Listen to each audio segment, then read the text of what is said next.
Ahmad Galih sudah ada belum? Ayo Ahmad Galih. Kemudian Royhan Apriansah.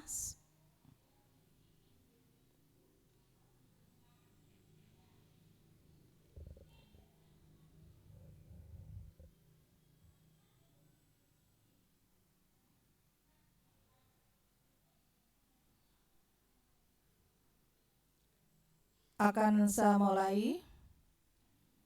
Yang lainnya menyusul, nggih. Assalamualaikum warahmatullahi wabarakatuh. Waalaikumsalam warahmatullahi wabarakatuh. Ya. Cantik Farhana, ini kok kartun ya? Coba mana wajahnya? Cantik, mana wajahnya cantik? Nah, untuk pertemuan kali ini yaitu pelajarannya SKI. Pada minggu yang lalu, Bu Mei sudah menerangkan materi SKI yaitu dengan judul Misi Nabi Muhammad Sallallahu Alaihi Wasallam. Ya. Nah, sekarang Bu Me akan melanjutkan materi selanjutnya yaitu keadaan masyarakat Arab sebelum Islam. Anak-anakku sekalian, apa kabar? Kabar baik ya? Alhamdulillah. Sehat? Sehat ya? Sehat, Bu. Ya. Sebelum pelajaran dimulai, mari anak-anak kita berdoa bersama-sama yaitu dengan membaca basmalah. Mari. Bismillahirrahmanirrahim. Ayo baca basmalah. Bismillahirrahmanirrahim. Alhamdulillahirrahmanirrahim. Ya, cukup baca basmalah saja. Nah, anak-anak yang dari Rembang, Kaliori, ayo tunjuk jari. Mana saja? Siapa? Ya.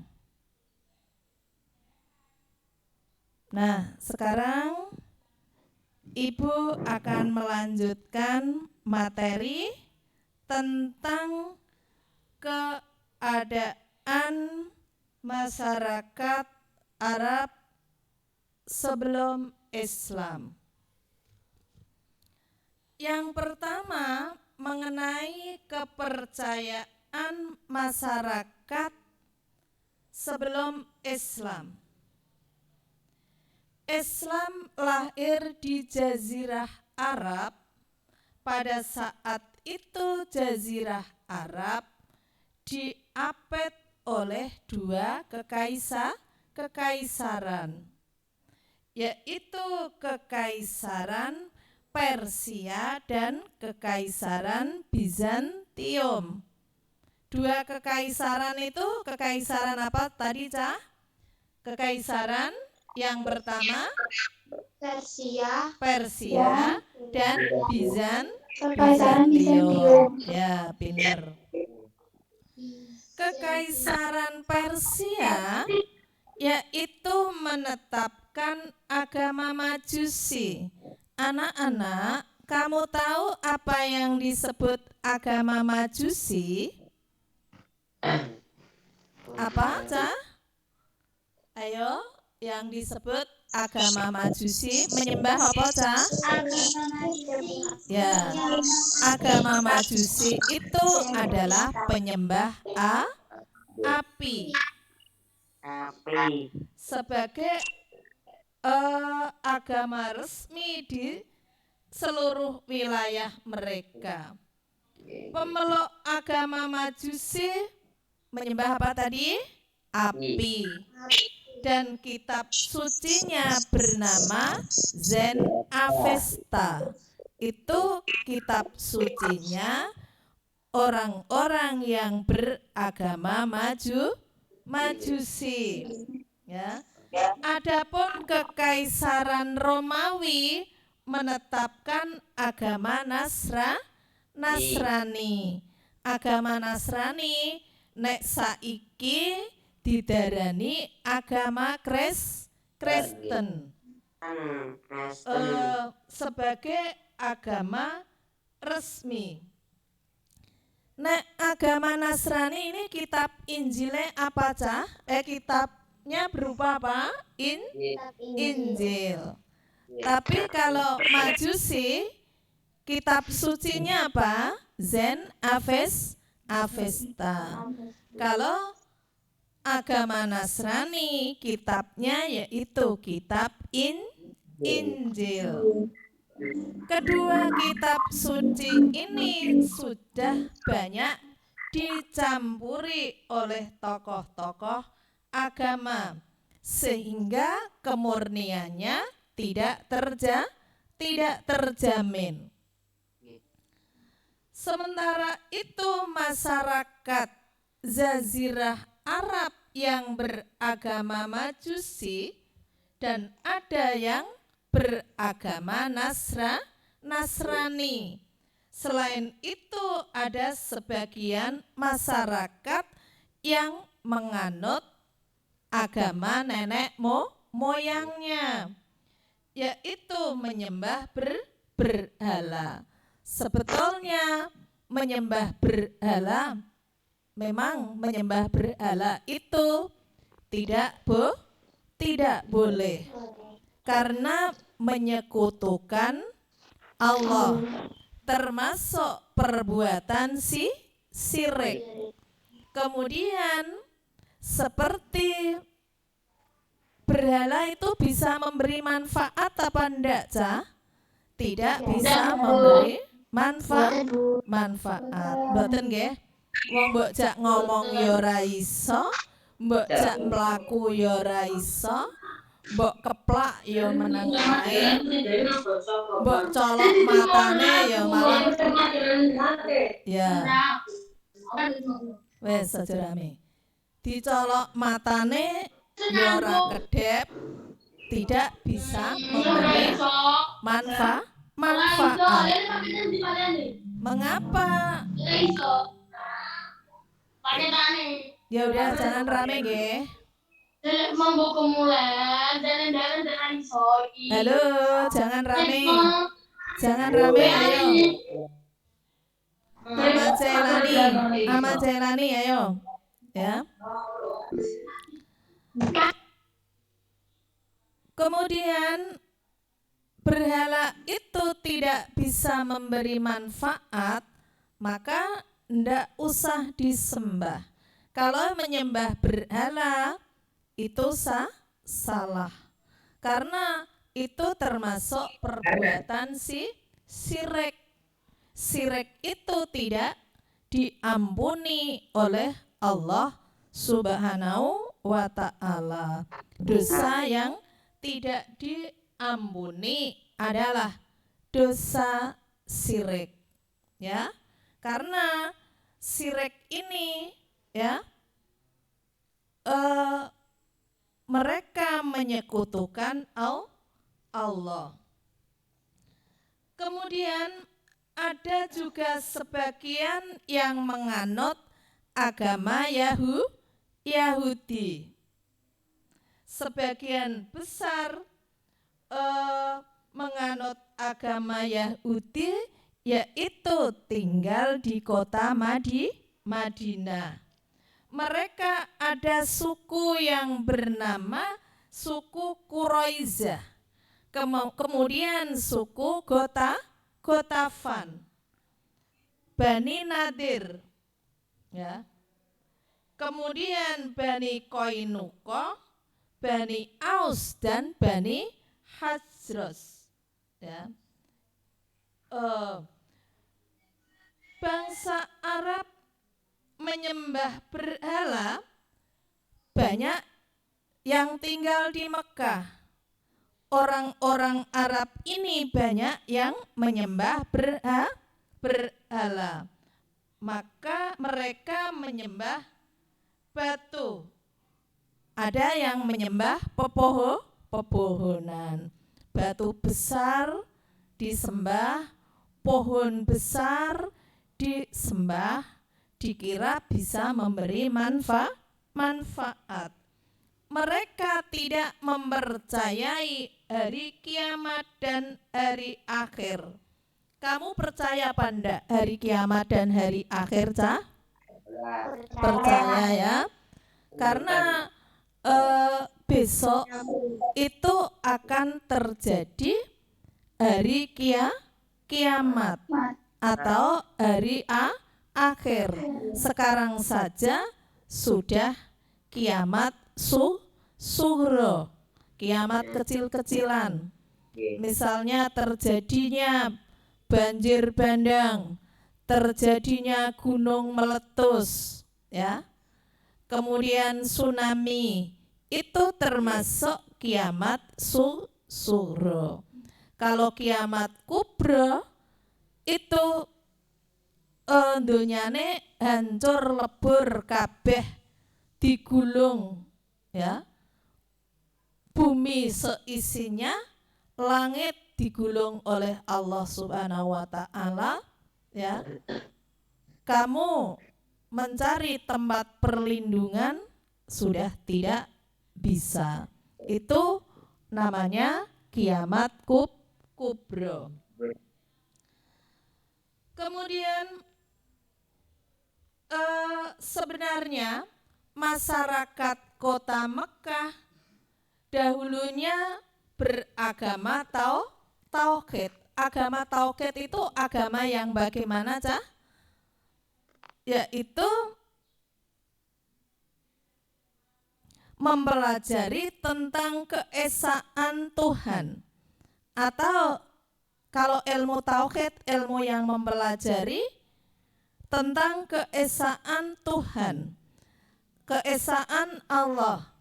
Tetapi kalau kamu di situ beragama tauhid, yaitu agama yang datangnya dari Allah Subhanahu wa ta'ala, atau menyembah Allah. Agama tauhid ini, ya, agama tauhid ini, maaf di ruang guru, coba di ruang guru tanya, ya. Agama tauhid ini agama yang dibawa oleh Nabi Ibrahim alaihissalam. Tentu saja anak-anak tahu siapa Nabi Ibrahim. Pernah mendengar cerita Nabi Ibrahim, Cah? Pernah, okay? Nabi Ibrahim itu, bapaknya Nabi Ibrahim ini adalah tukang membuat patung. Namanya Ajar, ya. Kemudian Nabi Ibrahim itu pernah mendengar ceritanya ketika Nabi Ibrahim dibakar. Ya, karena apa Nabi Ibrahim dibakar? Ketika patung-patung ditaruh di sekeliling Ka'bah dihancurkan, kemudian patung yang besar, ya, diijehno, terus dikasih kampak utawa wadung, ya. Kemudian Nabi Ibrahim bilang kepada orang-orang kafir bahwa apakah patung-patung ini bisa memberi manfaat? Tak hancurno, tak wei kampak wae ora males karo aku, kok disembah, ya. Terus akhirnya Nabi Ibrahim ditangkap oleh orang-orang Quraisy, ya, orang-orang kafir Quraisy. Sapa metu ayo, aja mlebu metu, ya. Ditangkap oleh orang kafir, kemudian Nabi Ibrahim dibakar. Mengumpulkan kayu bakar, dibakar, tetapi tidak mempan, ya. Kalau hewan yang mendukung pembakaran Nabi Ibrahim itu cicak, ya, Cah. Maka dari itu hukumnya sunnah kalau kamu membunuh cicak, ya. Nah, anak-anak itu cerita tentang Nabi Ibrahim yang awal mulanya membawa agama tauhid.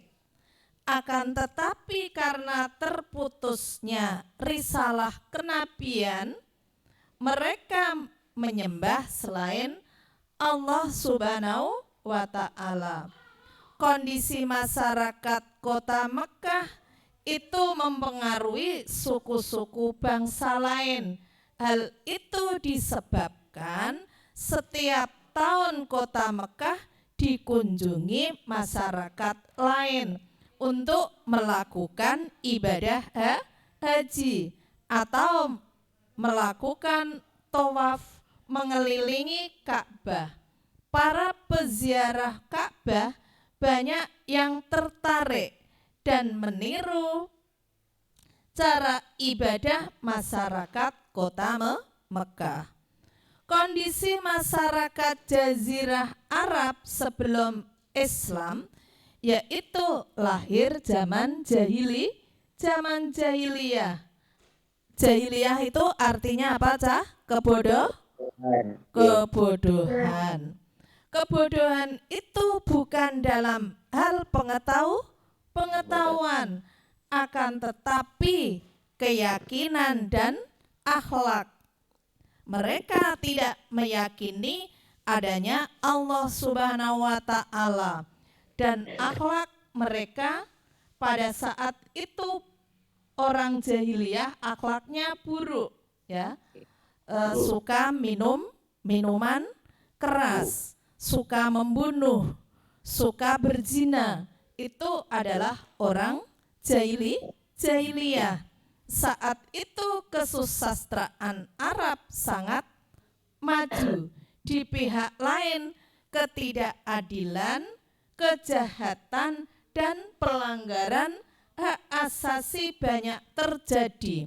Martabat dan budak sangat hina, ya. Martabat wanita dan budak sangat hina. Orang perempuan atau perempuan ketika zaman jahiliyah itu tidak ada harganya, ya, atau tidak dihargai sama sekali, ya, dihina. Sebetulnya wanita itu bukan budak yang hina, ya, Cah. Dalam situasi seperti itu, Nabi Muhammad Sallallahu Alaihi Wasallam diangkat menjadi Rasul atau sebagai utusan Allah. Apa yang dilakukan masyarakat kota Mekah kemudian ditiru masyarakat lainnya yang datang ke kota Mekah ketika mereka melaksanakan haji. Para peziarah itu bertanya kepada masyarakat Mekah, khususnya suku Quraisy dan Khuza'ah, tentang berhala-berhala tersebut. Ahmad sapa keluar, Fahri, ya. Kemudian apa yang dilakukan masyarakat Mekah Kemudian ditiru masyarakat lainnya yang datang ke kota Mekah ketika mereka melaksanakan haji. Para peziarah itu bertanya kepada masyarakat kota Mekah, khususnya yaitu suku Quraisy Khuzaah tentang berhala-berhala tersebut. Untuk apa berhala-berhala itu diletakkan di sekeliling Ka'bah? Penduduk dan pembesar suku Quraisy dan suku Khuzaah mengatakan bahwa berhala-berhala tersebut dijadikan perantara dalam peribadatan. Mereka yang akan mendekatkan mereka kepada Tuhan. Ketika itu berhala-berhala itu ditaruh di sekeliling Ka'bah sebanyak 360 buah. Kemudian ada berhala yang paling besar itu ada 3. Ada berapa? 3. Berhala itu bernama Lata, Uzza, dan Hubal.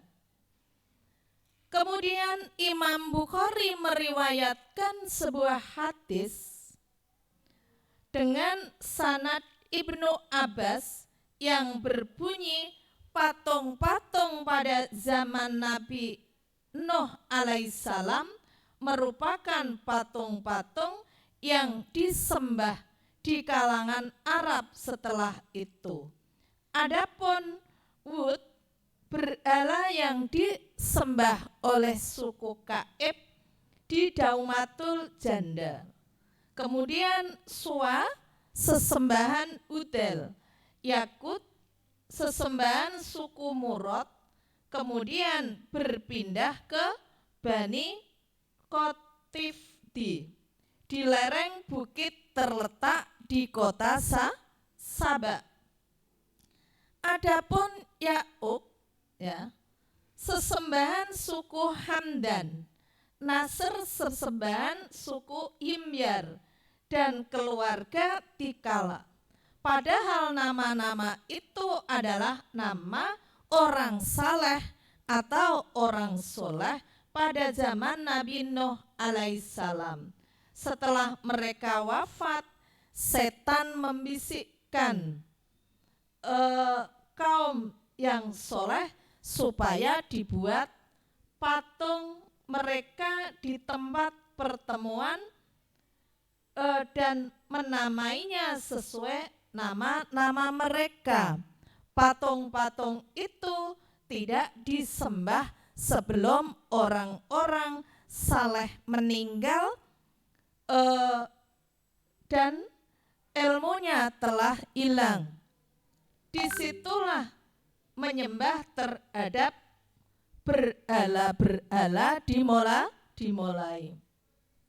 Nah, adapun faktor menyembah penyimpangan tersebut, yang pertama adanya kebutuhan kepada Tuhan yang selalu bersama mereka, terutama pada saat mereka membutuhkan. Yang kedua, kecenderungan yang kuat mengagungkan leluhur yang telah berjasa, terutama dengan kabilah nenek moyang mereka. Kemudian yang ketiga, rasa takut yang kuat menghadapi kekuatan alam menimbulkan bencana, mendorong mereka mencari kekuatan di luar Tuhan. Nah, di samping kepercayaan terhadap penyembah berhala, ada kepercayaan lain yang berkembang di Mekah. Apa itu, Cah? Yang pertama, yaitu menyembah malaikat. Sebagai masyarakat Arab menyembah dan menuhankan malaikat. Malaikat ini dituhankan, disembah, dianggap pencipta yang menciptakan mereka. Malaikat ini adalah utusan Allah. Kemudian bahkan sebagian beranggapan malaikat ini adalah putri Tuhan. Padahal malaikat ini adalah tidak menikah, tidak beranak dan tidak diperanakkan, ya tidak memiliki istri, tidak memiliki anak, ya itu adalah malaikat. Malaikat ini suci, ya. Kemudian yang kedua, orang Mekah selain mereka menyembah malaikat, ini menyembah jin, roh dan hantu. Wong hantu kok disembah, ya. Malah nekek piye? Kuntilanak disembah, ya. Terus jenenge sundel bolong disembah, malah nekek nyembah, ya. Sebagian masyarakat Arab menyembah hantu dan roh leluhur. Roh leluhur ini adalah roh orang yang sudah mati. Ya. Mereka mengadakan sesaji berupa korban binatang sebagai bahan sesajian. Orang sesaji ini termasuk syirik, ya, Cah? Iya, syirik. Agar mereka terhindar dari bahaya, bencana, mereka melakukan sesajian itu ben ora kena bencana. Bahkan ada suatu tempat yang mereka keramatkan yang disebut Darohim, tempat keramat. Nek wong saiki ya mungkin seperti punden itu, ya, dikeramatkan. Manganan nong punden itu sebetulnya ya termasuk perbuatan syirik, sesaji, ya. Kemudian di saat agama Islam dibawa oleh Nabi Muhammad Sallallahu Alaihi Wasallam, akan datang beberapa orang sudah berusaha untuk tidak menyembah berhala.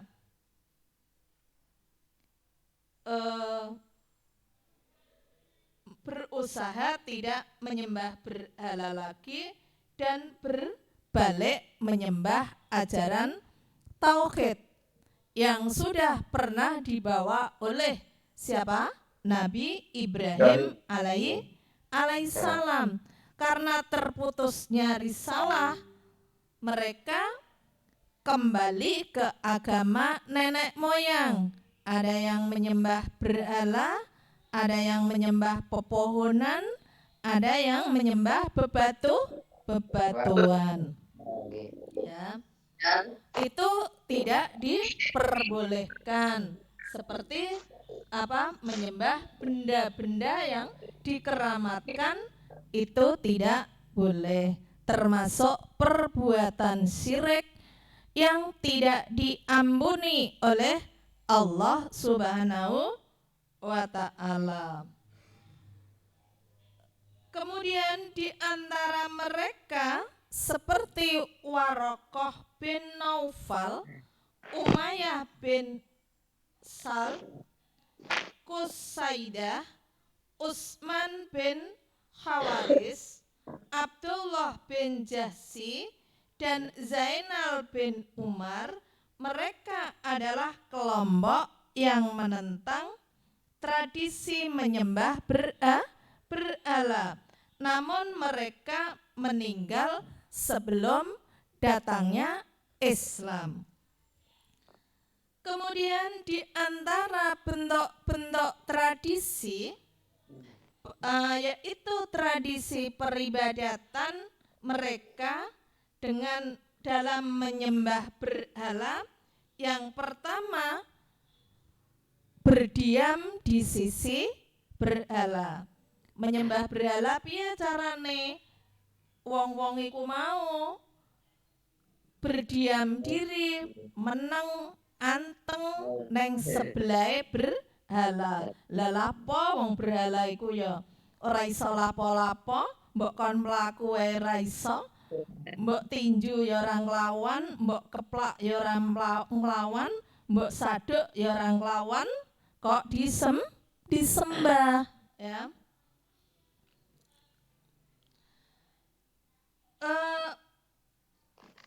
Berdiam di sisi berhala, berlindung kepadanya, memuji dan meminta pertolongan kepadanya.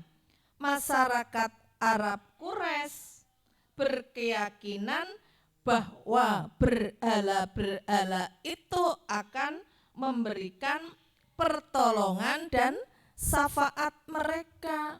Ya tidak bisa sama sekali ya.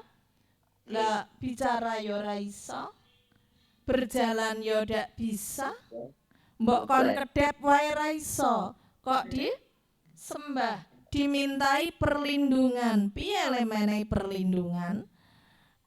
Wong ndekne pamane mbok hancurno ya ora ono sing nglindungi ya. Ketika berhaji, mereka bertawaf mengelilingi berhala-berhala tersebut dan bersujud kepadanya. Itu adalah orang-orang kafir. Kemudian mendekatkan diri kepadanya dengan memberikan beberapa sesembahan. Ketika menyembelih hewan, mereka menyebut nama berhala. Karena dhek sesembahane berhala, ya nek nyembelih pitik, nyembelih kambing, sing disebut jenenge berhalaku mau. Misale dhek nyembahe berhala namane Lata Uzza ya disebut. Misale patungnya itu bernama Wud ya, patung Wud yang disebut itu tidak boleh seperti itu.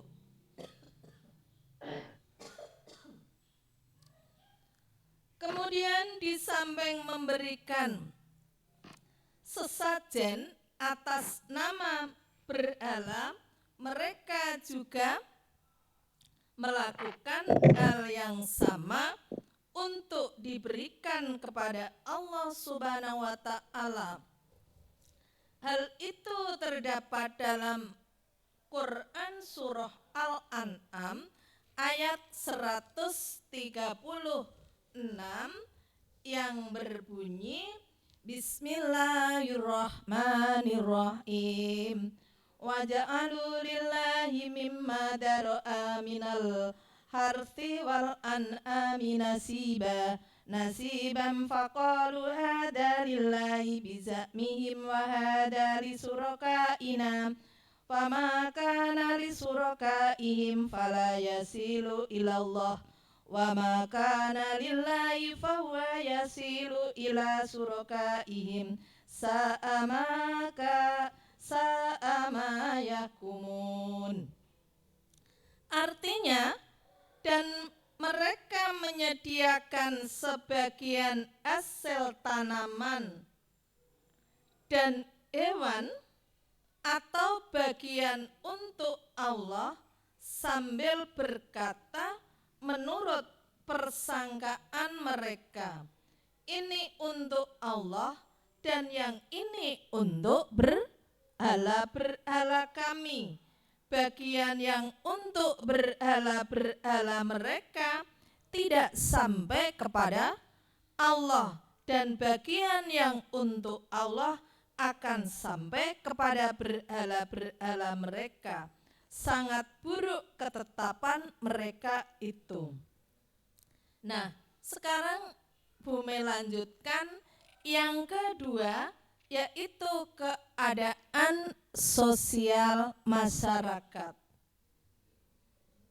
Bangsa Arab memiliki karakter yang positif, misalnya pemberani, ketahanan fisik, kekuatan daya ingat, hormat akan harga diri dan martabat, penganut kebebasan, loyal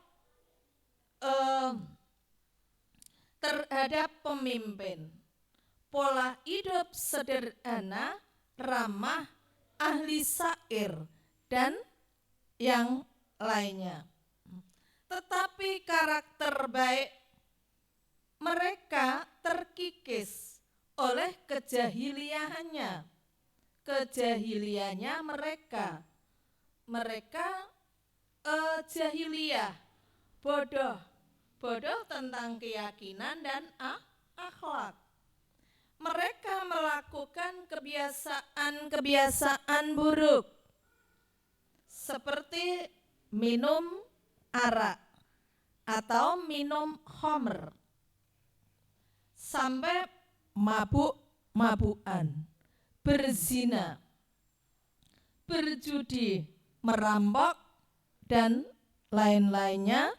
Itu adalah perbuatan jahiliyah. Mereka menempatkan perempuan pada kependudukan yang sangat rendah dan sangat hina.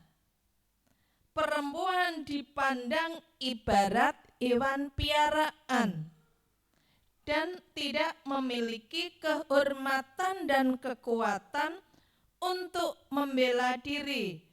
Laki-laki memiliki kebebasan untuk menikah, menceraikan semua. Ya, itu jahiliyah. Nikah cerai bebas. Itu bagi laki-laki jahiliyah. Perempuannya dianggap budak. Ya. Tidak dihormati. Ya. Kalau punya anak perempuan dikubur hidup-hidup. Dianggap aib baginya. Tradisi yang terburuk di masyarakat Arab adalah mengubur anak perempuan mereka secara hidup-hidup. Perempuan juga manusia, juga memiliki perasaan. Ya. Bukan laki-laki saja yang harus menang. Mereka merasa terhina dan malu apabila memiliki anak perempuan dan marah bila istrinya melahirkan perempuan. Ya. Mereka meyakini bahwa perempuan akan membawa kemiskinan dan kesengsaraan.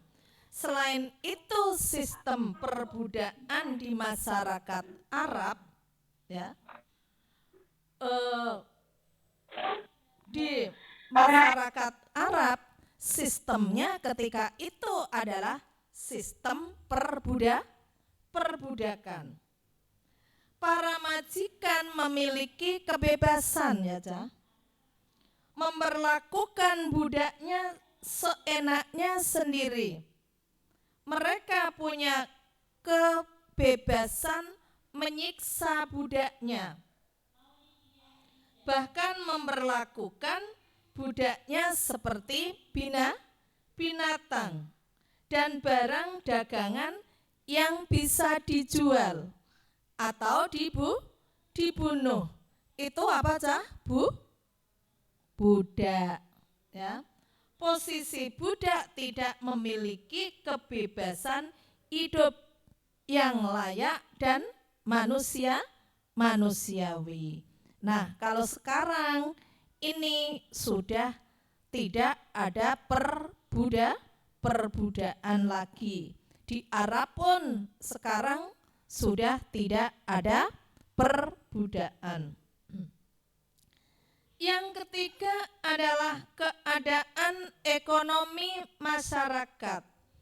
Bangsa Arab memiliki mata pencaharian yaitu dalam bidang perdagangan, pertanian, peternakan. Peternakan menjadi sumber kehidupan bangsa Arab Badui.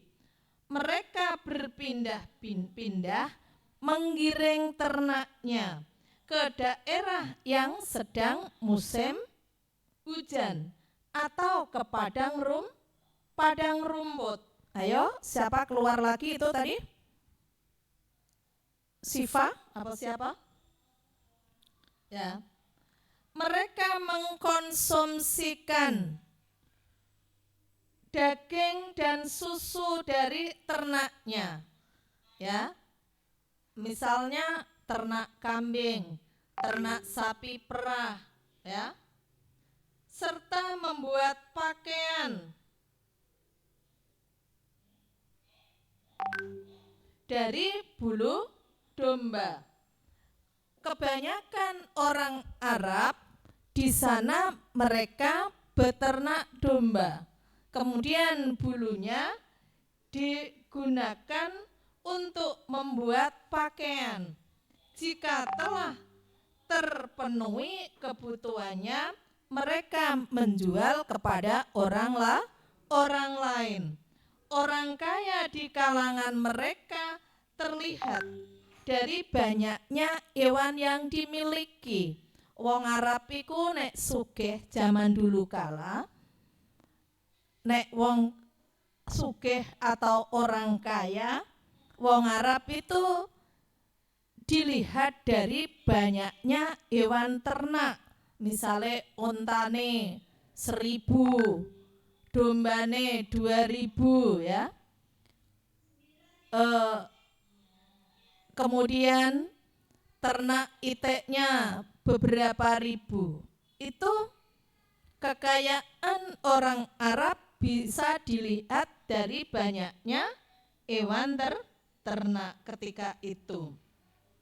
Selain Arab Badui, sebagian masyarakat perkotaan yang menjadikan peternakan sebagai sumber penghidupan. Ada yang menjadi penggembala ternak milik sendiri. Ada yang menggembala ternaknya orang lain. Nek orang duwe ternak, orang duwe kambing, orang duwe sapi, orang duwe onta, menggembala ternaknya orang lain. Nanti akan dikasih upah. Begitu juga Umar bin Khattab dan Ibnu Mas'ud dan yang lainnya. Kebiasaan orang-orang Quraisy mengadakan perjalanan perdagangan ke daerah-daerah lain. Allah Subhanahu wa Ta'ala mengabadikan perjalanan dagang mereka sebagai perjalanan dagang yang sangat terkenal, yaitu perdagangan musim dingin, yaitu menuju Anggreni, ya, keluar itu ya. Perjalanan musim dingin menuju Yaman. Dan sebaliknya perjalanan dagang musim panas itu di Syam. Kalau musim dingin mereka ke Yaman. Kalau musim panas kemana, Cah? Ke Syam. Allah berfirman yang berbunyi Bismillahirrahmanirrahim. Li'ilafi Quraisyin ilafihim rihlatas sita'i wassoif falyabudu rabba hadzal baitil ladzi at'amahum min ju'i wa amanahum min khauf. Artinya, karena kebiasaan orang-orang Quraisy, yaitu kebiasaan bepergian pada musim dingin dan pada musim panas, maka hendaklah mereka menyembah Tuhan pemilik rumah ini atau Ka'bah yang telah memberi makanan kepada mereka untuk menghilangkan lapar dan mengamankan mereka dari ketakutan. Quran Surah Al-Quraisy ayat 1-4. Orang-orang Arab memiliki pusat perdagangan yang terkenal seperti Ukas, kemudian Mizannah, dan Zulmajaz. Fungsi pusat perdagangan bukan hanya sebagai tempat transaksi perdagangan, tetapi juga memiliki pusat pertemuan para sastrawan, penyair, dan orator. Mereka saling menguji kemampuan, juga memiliki pusat pertemuan para sastrawan, penyair, dan orator. Mereka saling menguji kemampuan. Hal itu menggambarkan bahwa konsep pasar tidak sekedar pusat perdagangan, tetapi juga menjadi pusat peradaban. Kekayaan bahasa dan transaksi global, ya. Bahasa Arab orang-orang Quraisy pada saat itu menjadi yang mudah diucapkan, paling enak didengar, serta paling kaya perbendaharaan kata dan maknanya.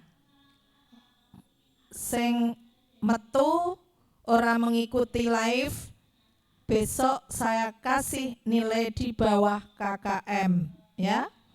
Saya tahu sapa sing mlebu metu ya. Dalam bidang ekonomi, riba sudah menjadi tradisi dan lazim dipraktekkan di Jazirah Arab. Bahkan Mekah sebagai pusat sudah terpengaruh sistem riba.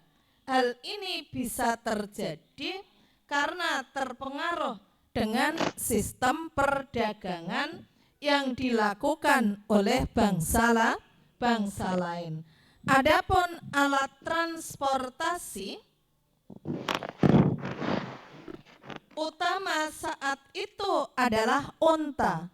Unta ini adalah hewan digunakan untuk kendaraan yang dianggap sebagai perahu padang pasir.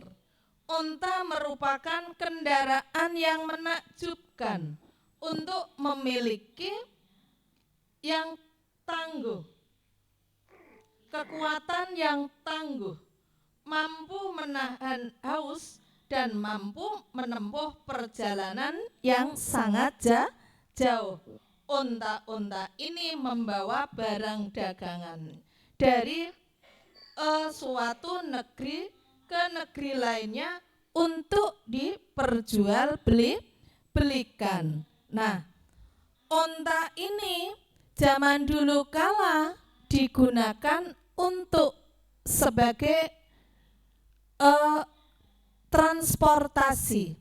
Tapi sekarang onta di Arab sudah tidak di ayo safa salsabila lapo metule.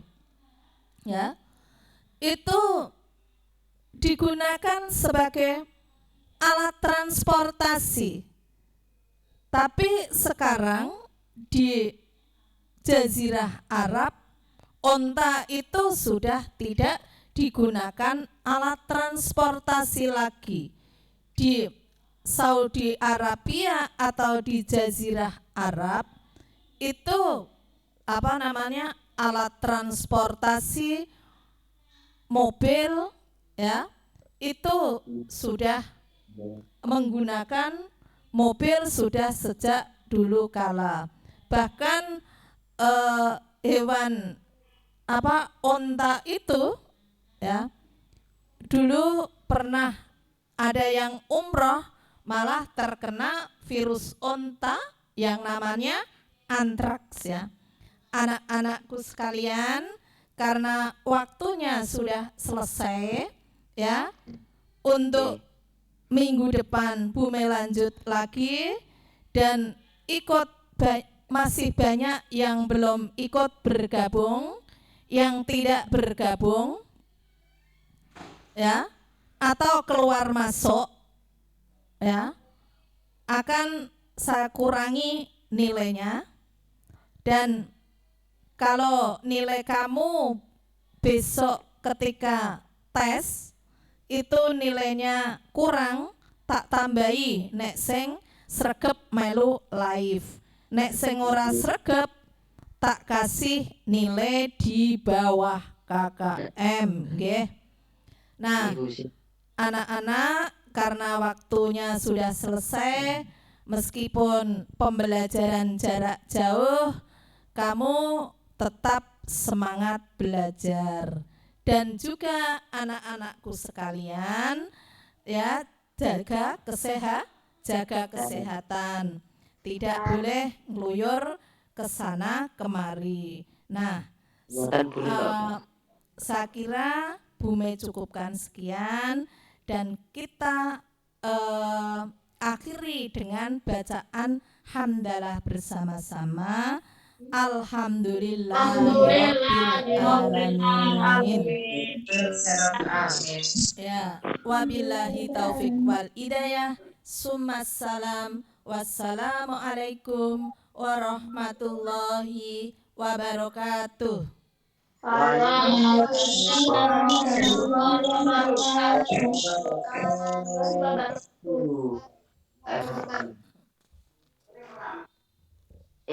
Jawa ya? Iya, bahasa Jawa. Bahasa Jawa. Selarang-larang do metu ae Jumatan sing wedok lah. Tapi rolah jam 11 kono ada cucu. Yo cepetno jam 11. Enggak cepet no. Enggak. Cucu. Bahasa Jawa.